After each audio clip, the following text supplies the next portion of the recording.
Hey guys, it's Kevin against me, another movie for guys. Now, this movie we're reviewing, I'm gonna be honest with you guys, I really was not that looking forward to this movie.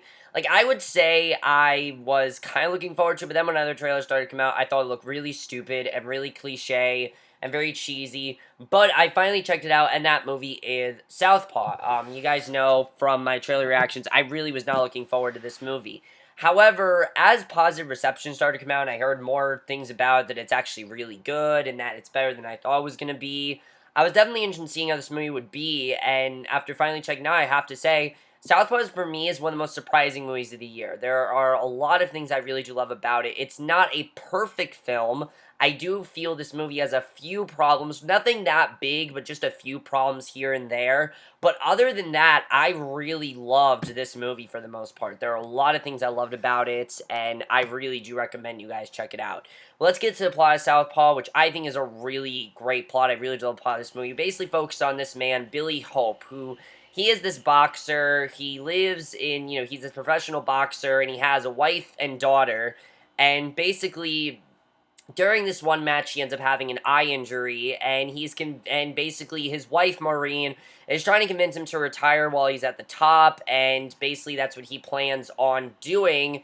However, at a charity event, tragedy strikes when Billy is basically gets into this fight with this guy Miguel, and he ends up accidentally shooting Maureen and killing her, which is not a spoiler. It's in the trailer, and it's also the plot of the movie.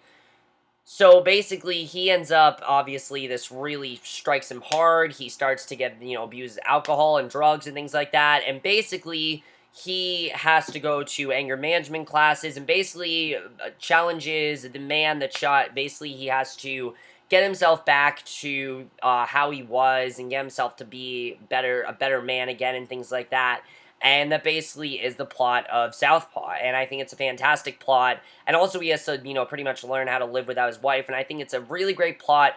I really wasn't looking forward to the plot that much, but there definitely are a lot of things that worked very well with this movie. Particularly the acting, which honestly is some of the best acting of the year. I think the acting in this movie is nothing short of incredible. I think everyone really gives a great performance, and I think everyone did a great job. Jake Gyllenhaal was the person I was most worried about, because he has been giving some amazing performances lately. He has been doing some amazing job, but it just looked like this movie in particular really wasn't going to be that big of a movie for him. It looked like it was just going to be the movie that was just okay, that he just kind of signed on to and he didn't care much about. But no, he was incredible as Billy Hope. He really transformed into this character. What I liked about Billy Hope as a character, though, is that he's not some cold-hearted asshole. He is a family man. He cares about his family, and losing his wife really breaks him. And he has some really emotional, vulnerable scenes in this movie. He turns into this ticking time bomb. You never know when he's going to go off, and I found his character to be very, very compelling, and he did a great job. And something about him, though, is that, yeah, his character is cliched. We've seen this washed-up boxer before. We've seen that kind of stuff. And there are a lot of Rocky Balboa-esque things about him, but Jake Gyllenhaal does a great job of making this character seem original. He did a great job with that. I thought he was really good, and he continues to impress me so much, and he's simply one of the best actors working today. It's that simple. I don't think he's going to give a bad performance from here on out. I don't really think he's ever really given a bad performance. I can't really think of a movie where he's given a bad performance. I mean, there probably is one, but I just can't really think of it offhand. And also, Forrest Whitaker gives, I think, one of the better performances he's given in years. I mean, Forrest Whitaker, I think, was fantastic in this movie. He did a fantastic job as the character of Tick, who basically is very much like a father figure towards Billy. He wants to help him out and, help out his family life and everything. The bonding between these two was fantastic. He did a fantastic job, and I thought he was very well casted, and he did a very good job in the movie. Rachel McAdams also very much impressed me, because I knew she wasn't in the movie a lot. Obviously, from the trailers, they showed that she got shot, and I think she did a great job, though. That's something I really liked about her character, is that, again, she very much does have that sort of, and a lot of the characters have very much like Rocky-esque kind of characters, but she did a really great job in the movie. The chemistry between these two was really great, and it really felt like a real relationship. It didn't feel shoehorned in there. It felt like something that needed to be there, and she really did a great job, and I thought the chemistry between the two of them were fantastic, and she really did a great job, I have to say. Uh, Even 50 Cent I thought was pretty good in this movie. I didn't think 50 Cent was gonna be that good, but he was really good as well. Una Lawrence. Oh my god, Una Lawrence. Let me talk about her.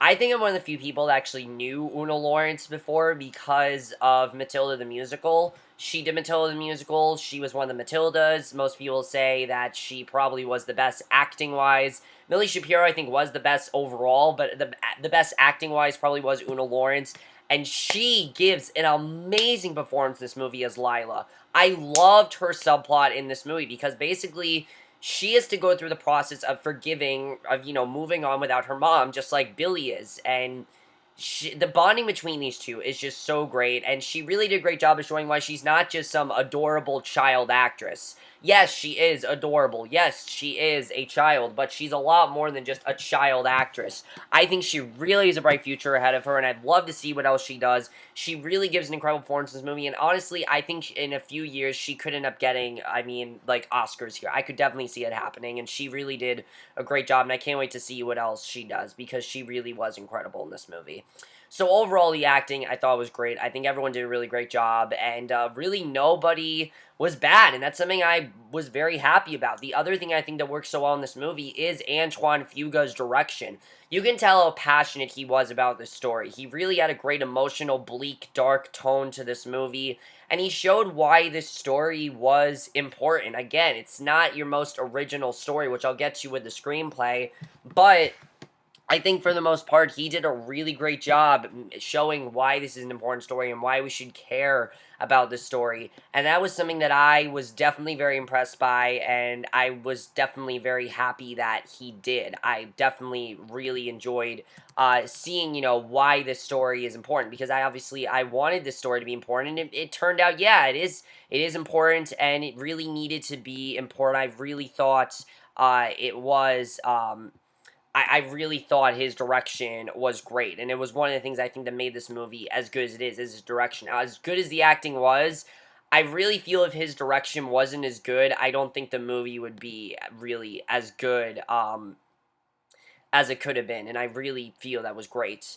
And it very much, and also something I really liked is that he made it a much less of a movie of just a boxer and more of the story of a broken man and how he gets back to his normal self, and how he comes to terms with his wife's death and moves on from it. He really did an incredible job, and I really thought he was just great in this movie. I mean, his directing was just incredible, really. Now, as for problems, the screenplay really gives us nothing new. We've seen this story before. There's nothing new about it, and I definitely will say that. The thing I was most worried about actually was the screenplay. If you guys don't know, the screenplay was directed by Kurt Sutter, who has done things like Sons of Anarchy. You guys know me. You know I wasn't a huge fan of Season 7 Sons of Anarchy. Why? Because there's a bunch of pointless scenes that didn't belong in the episodes, and it just made things drag on. I was very worried this movie was going to be like that. Surprisingly, this movie was over to override Kurt Sutter's direction. Yeah, there's some really cheesy dialogue in there. Yes, and yeah, there is some very cheesy dialogue. Like when his wife dies, there's this really cheesy dialogue in there, but because of the actor's performance, you believe it. I was able to get behind it and just enjoy the movie. And that's something I thought was really great. I mean, that shows you how great this movie is, because I was able to just, not worry about the cliched story. There are some cliches in there. The story as a whole, though, I thought was very compelling and had a really great message of never giving up and not letting anything stop you. And I thought that was really great, I have to say. Something I was worried about in this movie was the drama in this movie.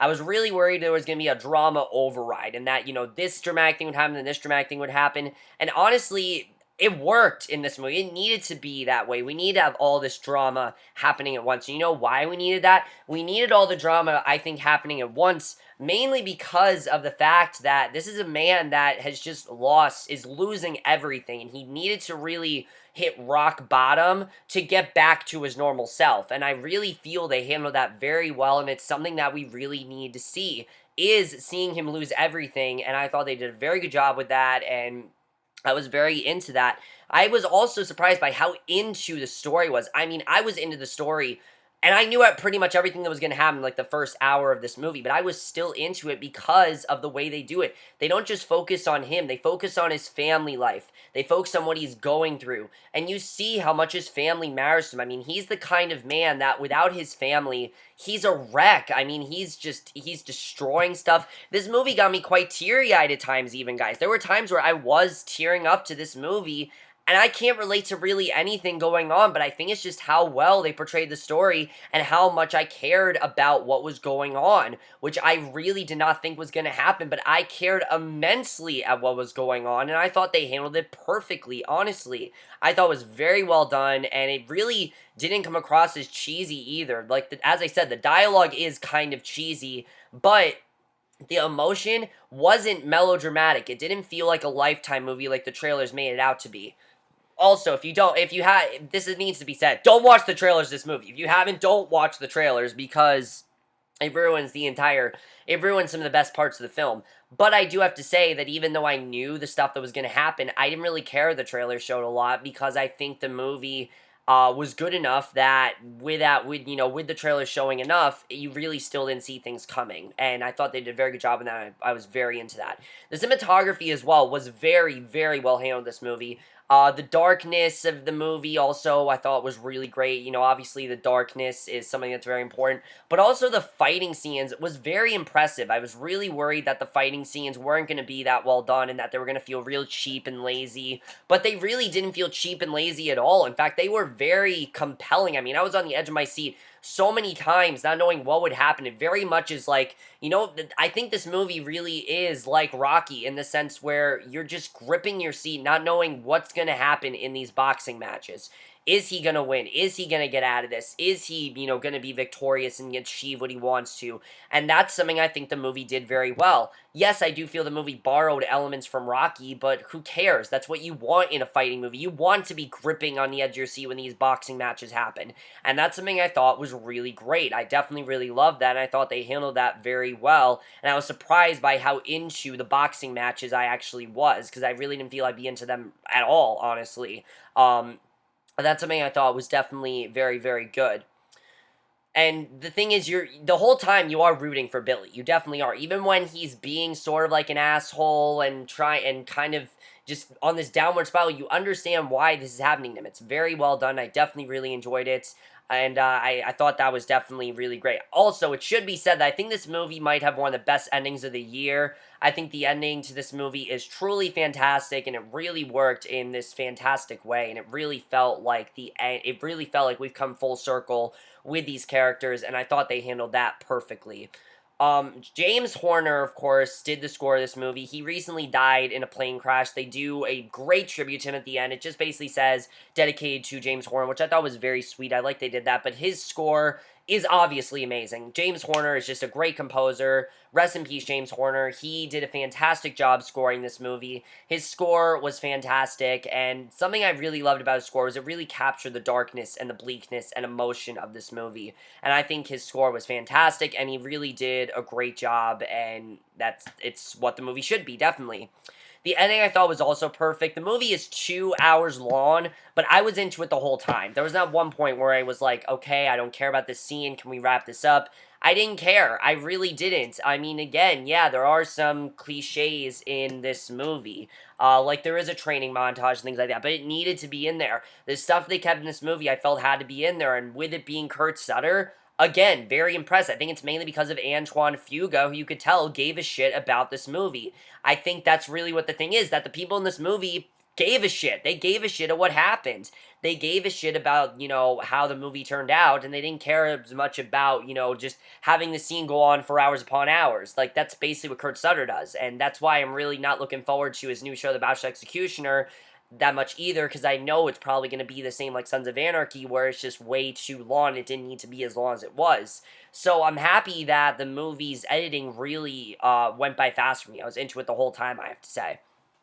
But overall, guys, Southpaw, I thought, was one of the biggest surprises of the year. I really was into it the whole time. It could have been very been there, done that. The story is, the stuff that happens in the movie, yes, we've seen it before, but they showed why it's important. They showed how the story is different and how it's memorable. It has some of the best acting I've seen all year. It has a fantastic breakup performance from Una Lawrence, and again, has some cliches in there, has some cliche dialogue, but overall, I still really did love it. And honestly, guys, if I had to rate Southpaw, I would give it a 4.3 out of 5 or a B+. I really love this movie. It's definitely one of the biggest surprises for me. I was into it the whole time, and I can't wait to see. I really hope that. Oh, also, I forgot to say, I'd really love to see Rachel McAdams and Jake Gyllenhaal do more movies in the future. They really did a great job as husband and wife, like I said. But I really encourage you guys to see it. It's not what the trailers made it out to be. It's not melodramatic. It's actually very dramatic, and uh, I definitely was very impressed by how the movie turned out overall. But that's basically my review, Southpaw. Hope you guys enjoyed. Let me know what you guys thought of this movie. You have seen it. As I said, really did love this movie. And we'll see you guys in my next one, which will be for another movie review, and I will see you guys for that. Okay, bye.